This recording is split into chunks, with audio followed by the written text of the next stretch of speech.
It's been an amazing couple of days. I want to thank you all for your questions, for your collegiality. There's been quite a lot of civility and politeness, and we appreciate that. I hope that you've all made connections, found people that you want to keep in touch with, to ask questions, to borrow help. You found GitHub repositories. You might have found bits of code that you want to steal, ideas, policies, ways of engaging with staff, whatever it is. We hope you take something useful home with you. Our final keynote speaker, Dorothy Berry, is really going to bring things home. She's one of my favourite people to follow online, and I think that the juxtaposition of her closing keynote with Rachel Caldicott's opening keynote, everything we've heard over the last couple of days, is going to really round out this experience and hopefully give you a chance to reflect and take some of that richness home back with you to your communities of practice, to your communities of work, and to whoever it is that you hang out with and value. So without any further ado, Dorothy Berry.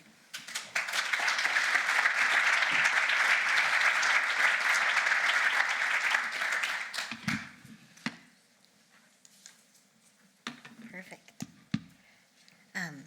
I'm really grateful to be here and to have shared the last few days learning from and with you all. It's always interesting to be in conferences where you have interdisciplinary connections but that aren't your disciplinary home. To begin with one of many caveats throughout this talk, I would like to quote my colleague, Ryan Cordell of University of Illinois Champaign-Urbana, who recently quipped, "Increasingly, the Venn diagram of my intellectual interests and commitments, digital humanities, book history and bibliography, book arts, critical making, perhaps meet in the region of Luddite humanities. Not technological rejection, but slower, deliberate, critical, historicized engagement with technology. I am one of many people with the word digital in my job title, working in an office with digital in its title, who have found themselves more and more aligned with the specter of Ned Ludd, the semi-mythical figurehead of the Industrial Revolution-era revolts against the replacement of home-based handwork with new machinery that improve production levels, but not necessarily quality of either product or human worker life. Luddite has for years been a pejorative directed at people who oppose technology for the sake of fearing change, who refuse innovation for the sake of what they've already known.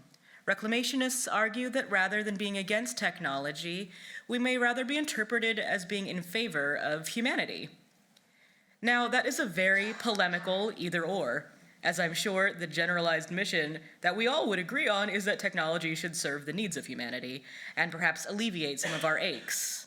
Humanity is a very large group, though, and the needs and aches vary across cultures, nations, administrations, institutions, and so on and so on. I've started this talk at the very macro in order to provide some context around my own subjectivities, but will now get down to specifics so as to provide a bounding box to my small area in the large fields of libraries, archives, and museums, and the even larger field of AI and machine learning. My interest and expertise lies in cultural heritage archives and the creation of digital collections and digital interpretives from those archives. That means that my primary focus professionally is both in increasing direct access to archival material and ensuring that that material is accompanied by as much accurate contextual metadata as possible. Descriptive metadata has long been a central interest of mine, and I have focused a fair amount of time at work dealing with the iterative processes of description.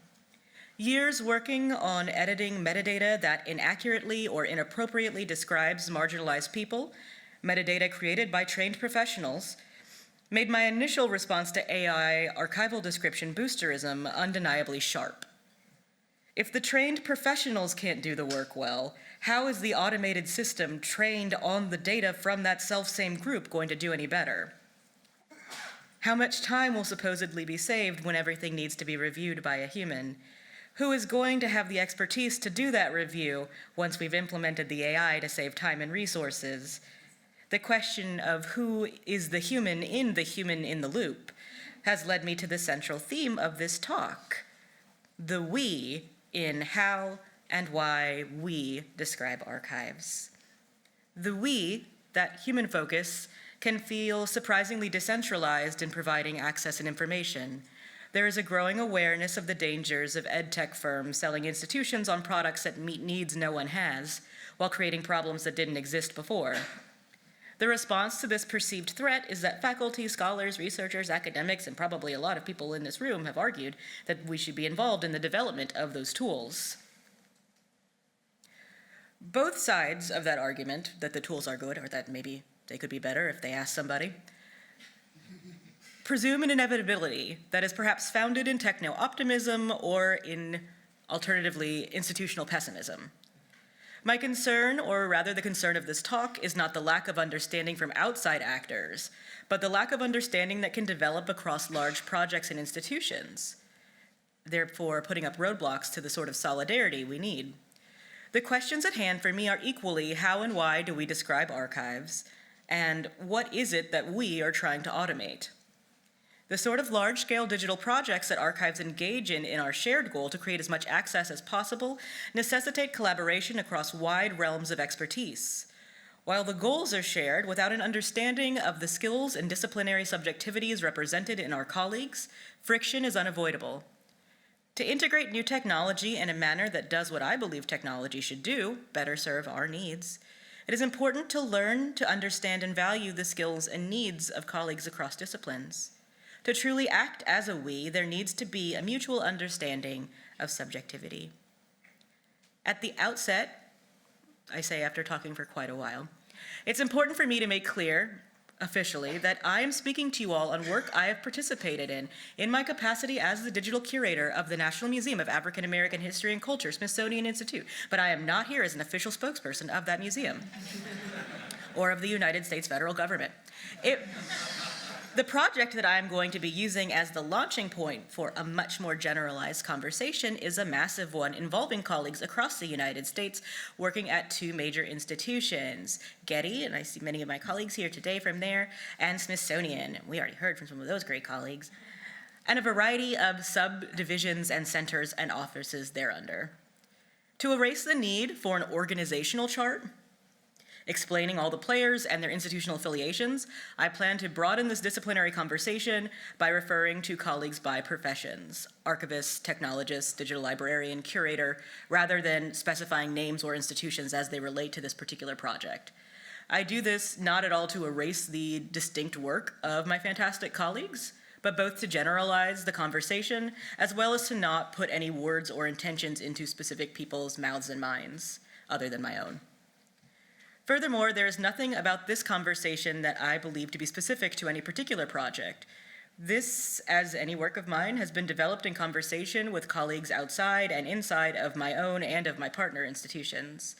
While our particulars vary in terms of scale and resourcing, the experiences that any of us have are by no means unique. The Johnson Publishing Company archive, co-stewarded by the Getty and the National Museum of African American History and Culture, is many things at once. Millions of digital files with relatively minimal descriptive metadata, a peerlessly expansive photographic record of Black life in the 20th century, a really big archive. The core of the collection is an estimated 4 million photographic images across formats, interspersed with mixed media, the detritus of a publishing empire's working photo morgue. But like really good detritus. While the Johnson Publishing Company archive and the Johnson Publishing Company itself is worthy of a keynote-length discussion, that is not why we're here today.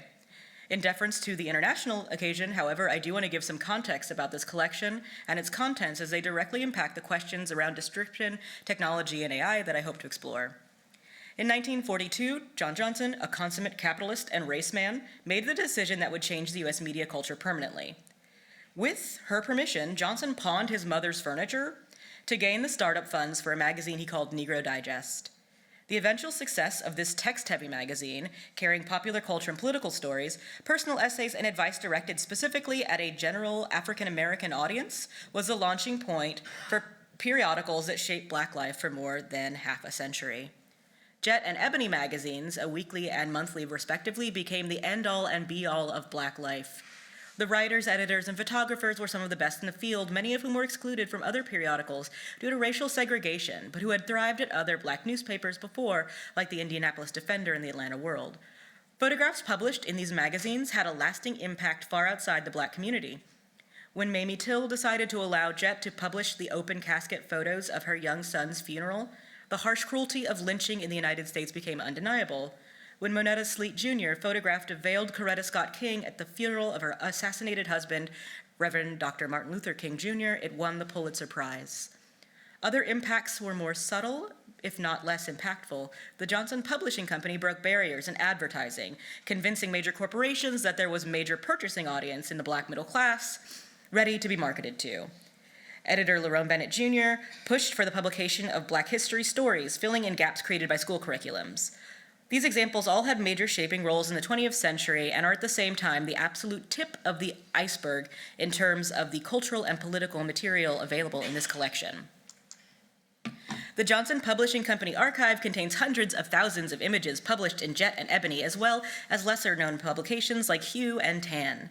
What is more exciting to scholars and fans alike are the even more photographs that have never been published, outtakes, contact sheet slides. The promise of as much access as is legally possible has been the tantalizing mission pushing the project forward at record speed.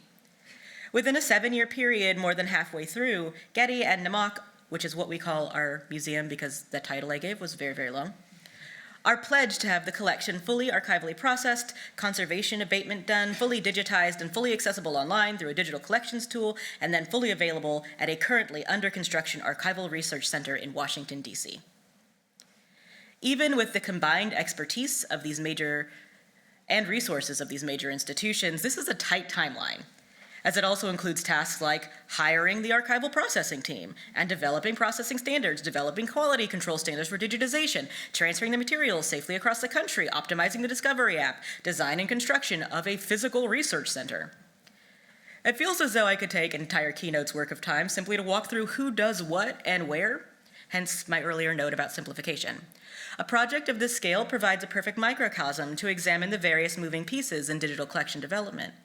Everyone is working at the same time on the same project, but from drastically different points. The archivist leading the physical construction of the research center may have the same large-scale goals as the developers working on how the search results display, but the prioritization of steps towards that goal differ at any given point.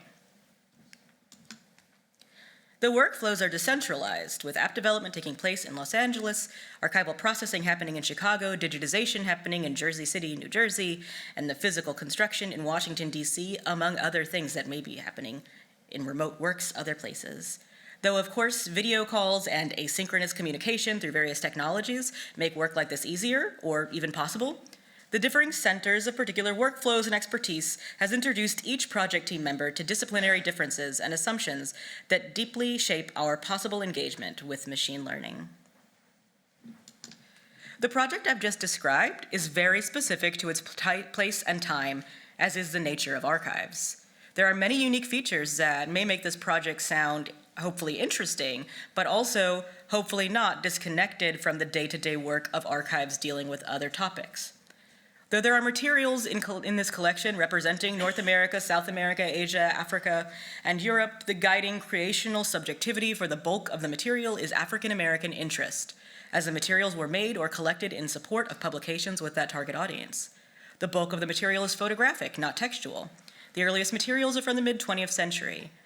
Most digital collections work in archives is not engaged with mass image collections documenting Black people. And then there's the project itself, a major private and governmental organizational collaboration, a workflow that is going from point A, unprocessed material, to point Z, fully accessible material physically and digitally in a straight shot. Levels of communication across thousands of miles, responsibilities to distinct institutional stakeholders, community stakeholders, funding partners. I have never worked on a project of this scale or size or nature because it is frankly pretty rare. The uncommon organization of the project is, however, what I think makes it a fantastically representative case to look into issues around myriad aspects of how archives reach the public in the 21st century. JPCA is a microcosm, but also a universe unto itself, where every issue I've heard of in the field has now come up for discussion at one point or another. The question of how and when to implement AI when it comes to describing the collection's content is, in a sense, the same question that we are all dealing with, and with the same divergent reactions.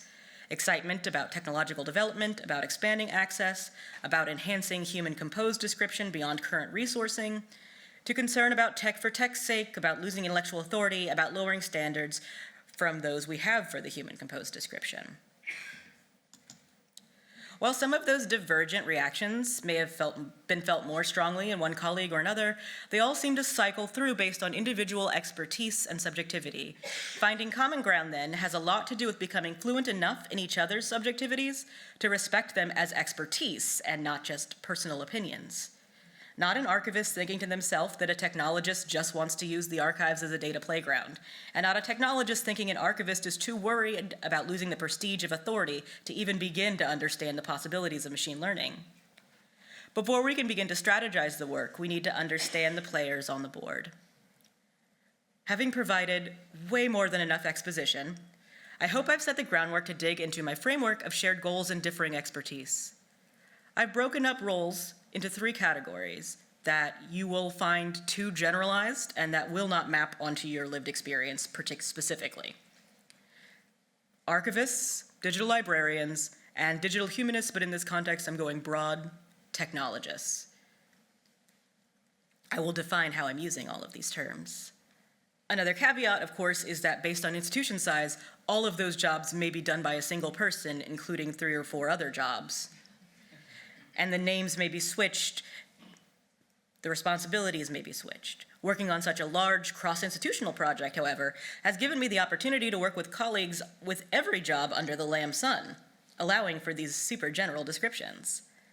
I'm going to define roles through their project tasks broadly when thinking about digitizing archives, and their best case scenario goals when we embark on projects like these, the goals you would have if the workflow was designed entirely around your role.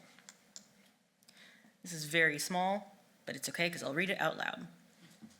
The archivists arrange and describe materials at box or file level, cutting down on backlog development and getting the material serviceable in reading rooms as soon as possible.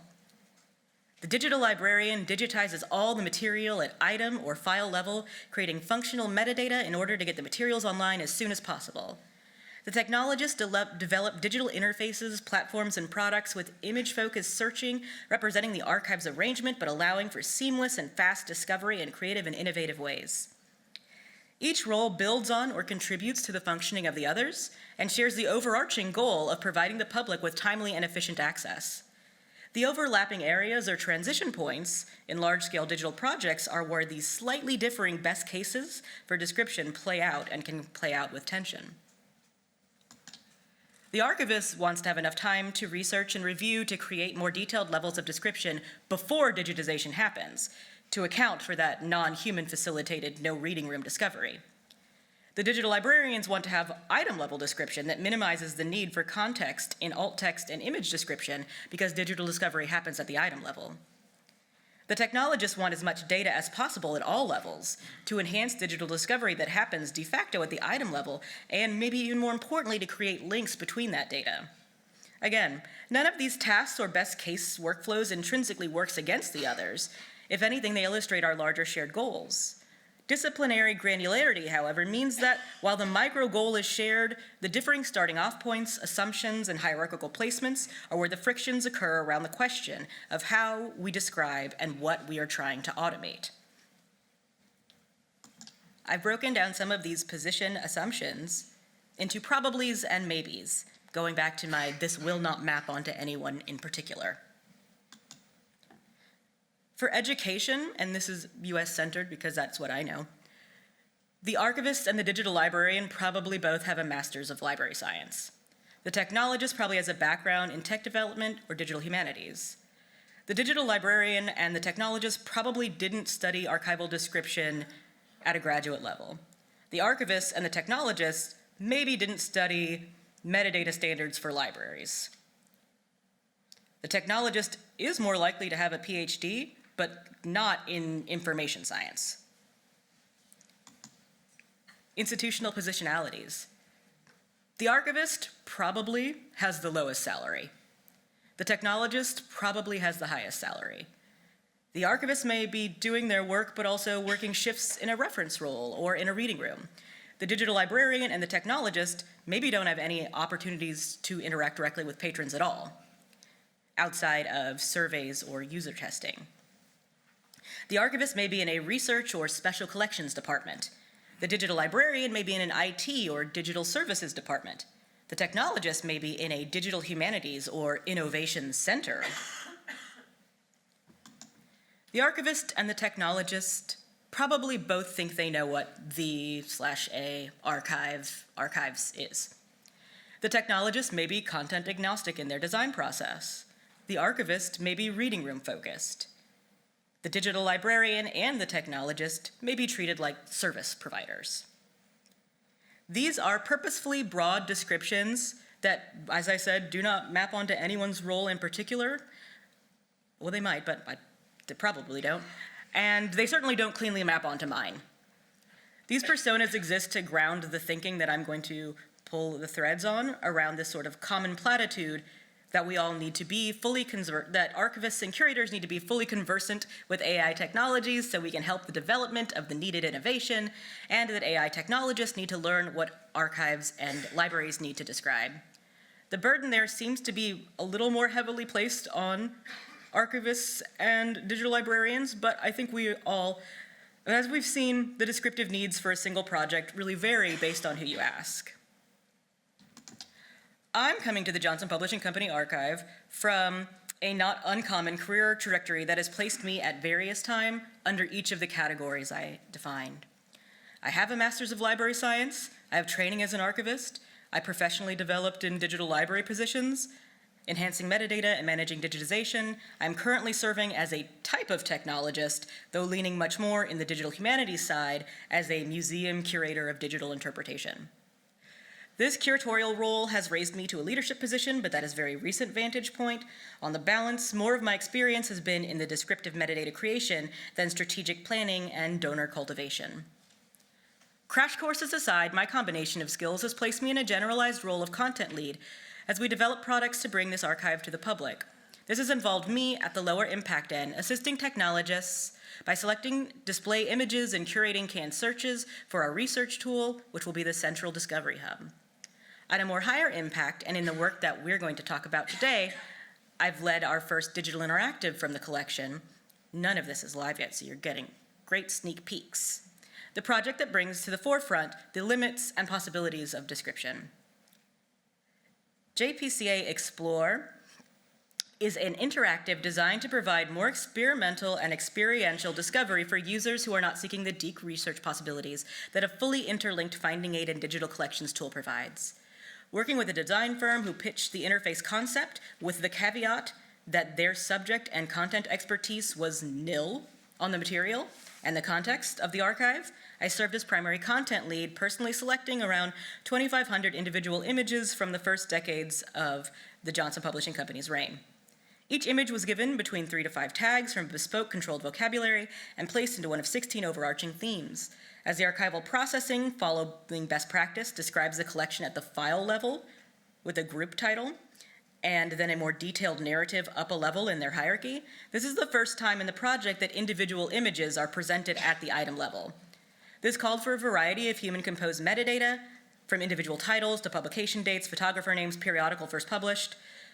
All of this work was done manually, with able assistance when needed from the archival processing team. And here's your preview that is really only provided to give context of how these images display. It's a beautiful kind of scrolly telling situation. You would scroll through, select an image that's interesting to you.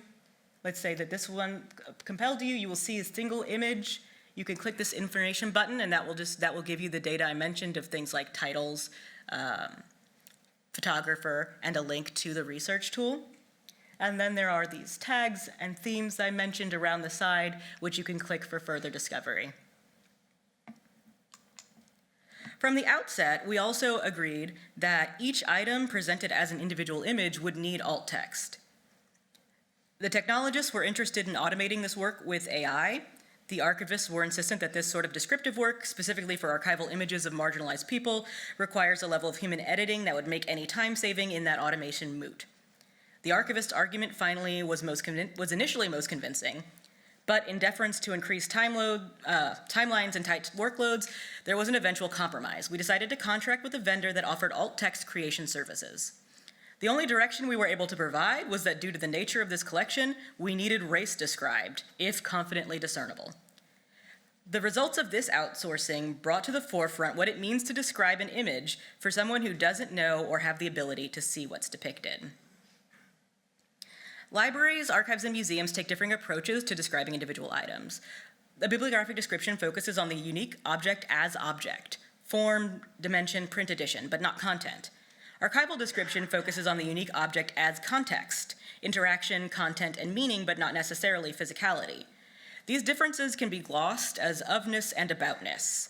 Automating aboutness is a level of difficulty above ofness, because there is a subjectivity around interpretation of value that doesn't exist around as often with the interpretation of materiality.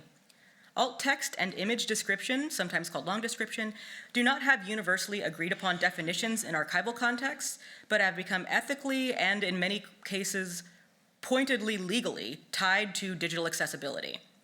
Not to the general availability of the images, but to the availability of the images to users who may need to use assistive devices to access them. Digital collections created from archival materials have largely excluded themselves from providing alt text, with a presumption of undue burden or a pure resource-reflective impossibility. With a set of only 2,500 images and a broader goal of testing methodologies for the collection at scale, we wanted to ensure that the interactive we were internally describing as accessible to the widest audience included an audience with various abilities and access needs. There is no common guidance in creating alt text for items described only hierarchically, which is the interrelationship-focused standard for archival description. I am looking at an image, but the image is described as a part of a corporate body. The W3 Consortium's instruction for informative images is the closest to a digitized archival image. Alt text instructional guides recommend very limited word counts under the assumption that the majority of an image's context can be filled in with the text that surrounds it. Instructions for informative images say that, and the bold here is mine, informative images convey a simple concept or information that can be expressed in a short phrase or sentence. The text alternative should convey the meaning or content that is displayed visually, which typically isn't a literal description of the image. In some situations, a detailed literal description may be needed, but only when the content of the image is all or part of the conveyed information. And think back to how that overlaps onto, I'm exploring by selecting pictures that are of interest to me. Within a frame of hierarchical description in an environment like Explore that we showed, the need for literal description became apparent, and we are back to the question of automation. Many things became clear when we received data back from that vendor. The first was that the goal of saving our content experts time through the outsourcing was unsuccessful, because there was not a single line that was publishable as delivered. The second was that the vendor used the old-fashioned human automation process of a micro-tasked crowdsource. Multiple unique descriptive voices could be read across the alt text, some indicating deeper contextual knowledge, some indicating non-US backgrounds, some indicating non-English as a primary language backgrounds, some indicating a commitment to brevity, others comfortable going along. While this was not the desired outcome on a practical level, it gave us what I believe to be an interesting glimpse into the sort of data that is often used to train AI, and into the various knowledge gaps that can lead to ineffective image description. We had to create a standardized triage guide for addressing the alt text, beginning with the title that we simply had, "Don't let the perfect be the enemy of the good, but also don't confuse not okay with good." There are multiple issues in that guide that raise questions from colleagues because they ran counter to industry guidance for alt text, which is not based on archives. Their positionality made what was being described as the bare minimum seem like a really over-the-top request. This balancing act in defining the content of an image was in the aggregate descriptive setting of a digitized archive, where the only context of an image is what the cataloger supplied title says, and the minimum content needed to convey meaning is deeply subjective. So I'm going to go through some examples, but I'm a little over time, so I'll flip through maybe quickly. This example is a photo from an editorial shoot. The title of it was "The Curse of Passing."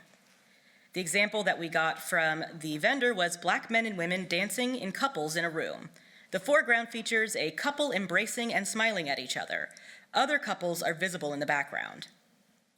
Key information for someone who needs assistance in seeing what this is. The physical media. It's a black and white photo. This is called the curse of passing. We need to know that this is a group of black people. It's called the curse of passing. We need to know that the people in front are black, but one of them doesn't look so black. Assumptions about things like age, a smiling young black woman versus a child. And then this one, which always gets the laughs. A young light-skinned man in a striped suit sits on a chair, looking up and talking to a black man who is writing on a notepad in the foreground. That's Elvis. And what is kind of most important, the identified errors in description are not, in my opinion, any statement on the effort of the people who created that text, but they reflect the level of cultural context and description training needed to accurately convey the meaning of these images. The final example is my go-to illustration of the need of not just human-created description, but of subject-aware human-created description, in large part because colleagues across roles, including you all, had the instinctive giggle response to seeing Elvis Presley, a famously white man, described as a young light-skinned man. As the only textual context for the image was the title Elvis Presley, I was fine with the figure going unnamed, but then would respond to my colleagues that my issue is that it's a category error. We wanted racial descriptors in the alt text to provide necessary context, but race, black and white, as we saw with the passing image, are not visual descriptors. Light-skinned is a visual descriptor, white is not, and importantly, Elvis is not a light-skinned example of the racial category white. That isn't even getting into the cultural competency required for black alt text users who may know of light-skinned not as a way you describe what you see outside of the in-group, but that light-skinned being a gradient that is a discussant only amongst black people. So then the question came, could a model do better? And it was truly a question because due to our timestamp, this was all just manually redone. At the same time, however, I was talking to a colleague who was doing alt text triage using AI that I had been so strong against. Teresa Berger, Digital Library Services Librarian and head of the Digital Library Services Unit within the Cataloging, Metadata, and Digitization Services at the University of Minnesota Libraries. She said it was long, but I wanted to give her full credit. Shocked me in our initial conversation, stating that her best case scenario for digitized archival image alt text would be something like digital surrogate of archival item ref ID 12345. I immediately protested while that may be technically correct, it certainly isn't the spirit of alt text or image description or accessibility, before realized I'd been caught up in my own thinking and had begun an argument with myself without hearing her position. As a digital librarian, she went on, that would be her best case scenario because it would only work if the item had sufficient archival description. As she put it, my team is tasked with creating the alt text along with the other image metadata, but we don't have archival training to actually describe archival objects. The dream scenario would be that someone using an assistive device could find the contextual information they needed from other fields. One of my earliest professional positions was at the University of Minnesota, creating archival descriptions for and managing the digitization of the majority of their African American material. This gave me both a particular interest and a certain familiarity with their processes, though somewhat outdated at this point, which made me all the more interested to hear Berger's results of the experimenting with training models to describe digital collections. After comparing our triage notes across projects, it became clear that the issue of cultural competency for accurate description was not easily solved by moving to machine learning automation. Though her work is not yet published, she kindly shared the testing data around a collection from the Penumbra Theater, which was a black arts theater in Minneapolis. While that collection was in Minnesota at my time, I didn't do the description of it because my work was narrowed to things that were in the public domain. This provided an opportunity to compare minimally described African American archival materials described by non-experts, the vendor material we received back, human experts, the triage material we worked with, and trained AI from University of Minnesota, specifically ChatGPT 4 in a Microsoft Azure closed data environment.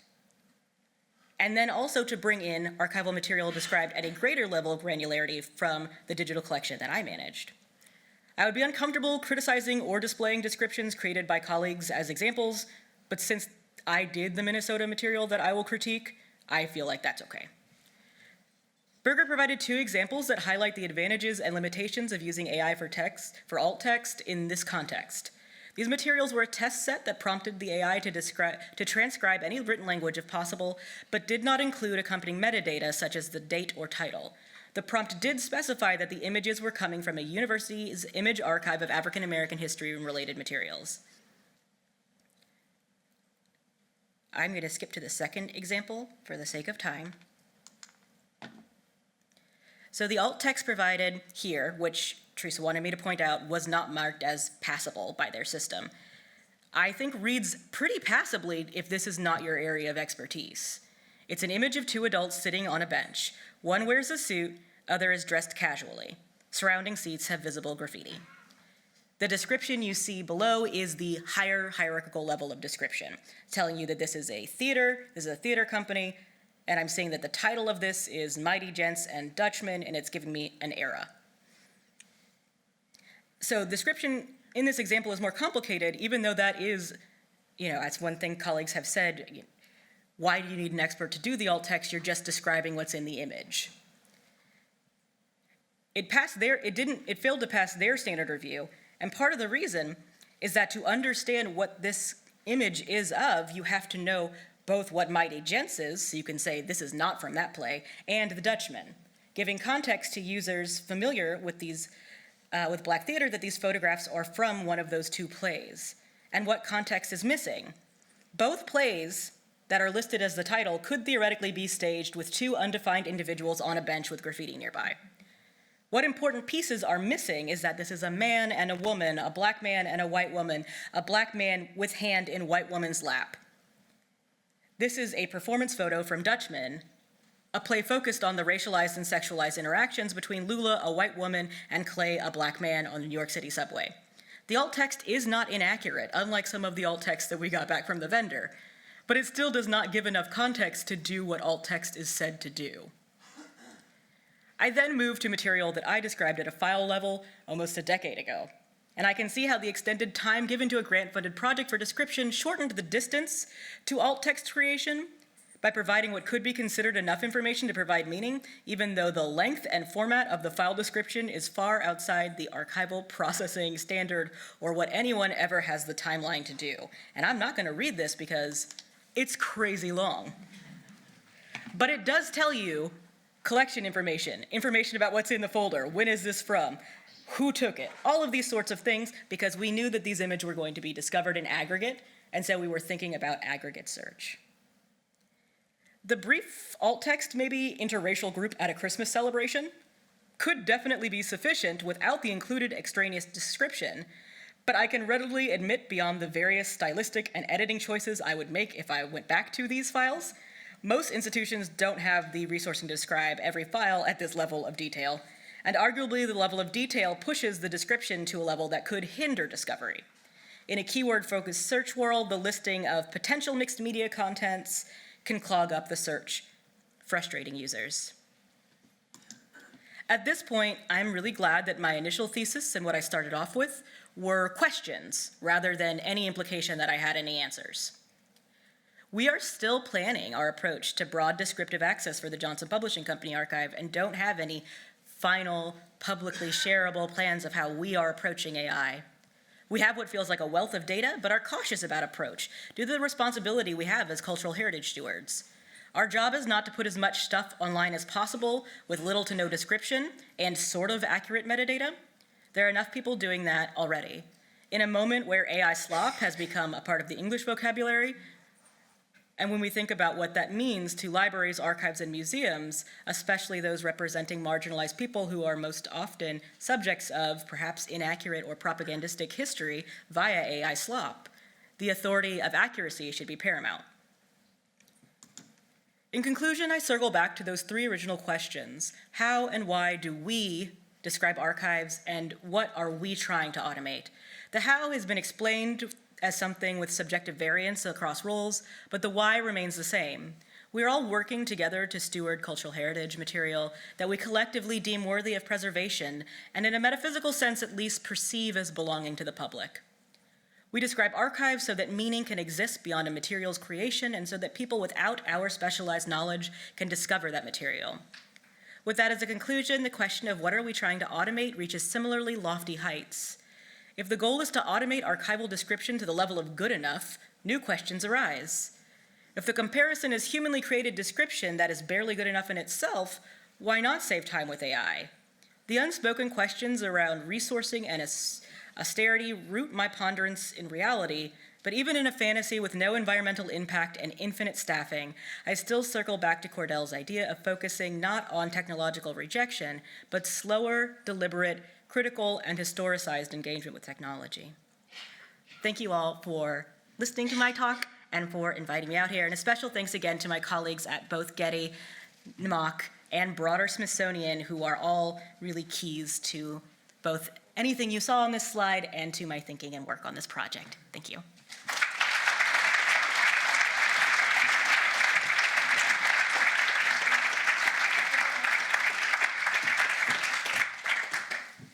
Well, thank you, Dorothy. We have just a few minutes for some questions before we move to some closing remarks. Are there any questions? Anyone? There goes some light in the room. Harry, are there any online questions? Okay. If you possibly stunned everyone. It's happened before. It was really nice to hear Brian Cordell mention, I think. Oh, go on. Here we are.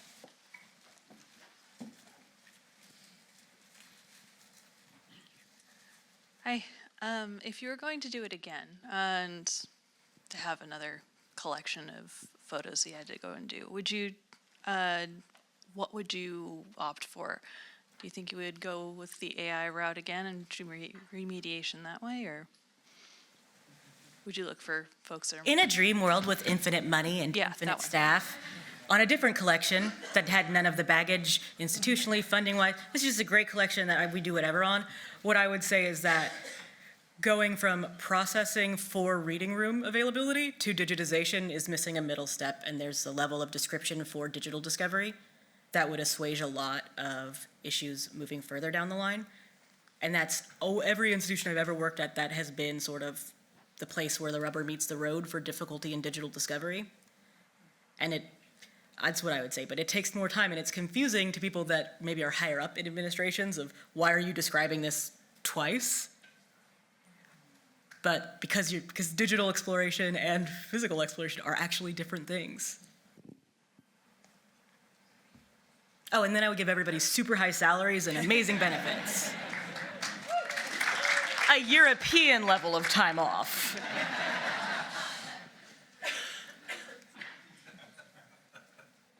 Other questions?